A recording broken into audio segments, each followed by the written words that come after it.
Magandang umaga, nagbabalik ang PTV Newsbreak. Kanselado ang 23 domestic flights ngayong araw dahil sa sama ng panahon dulot ng bagyong Marce.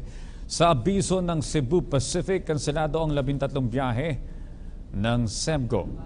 Kanselado na rin ang 4 na biyahe ng Cebu Pacific, habang 6 na biyahe ng PAL Express ang hindi rin pinayagang makalakbay.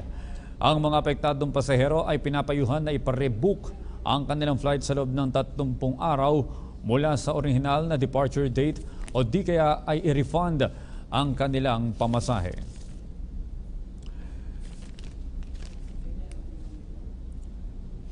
Sa iba pang balita, nakahanda na ang pwersa ng Manila Police District sa gagawing Black Friday protest mamayang hapon. Ayon kay MPD Director at Senior Superintendent Joel Coronel, maliban sa Luneta kung saan gagawin ang protesta, nag-deploy na rin sila ng mga tauhan sa iba't ibang lugar sa lungsod. Kabilang sa mga lugar na ito ay ang Mindiola, Liwasang Bonifacio at US Embassy. Maliban sa Metro Manila, meron ding ikakasang protesta sa iba't ibang probinsya at lalawigan sa bansa. Ang tinaguriang mass protest ay ang pagkontra sa paglilibing kay dating Pangulong Ferdinand Marcos sa libingan ng mga bayani noong nakaraang linggo at ang pagtutol sa tila nakambang pag-upo sa Malacanang ng isa umanong miyembro ng pamilya Marcos sa 2022.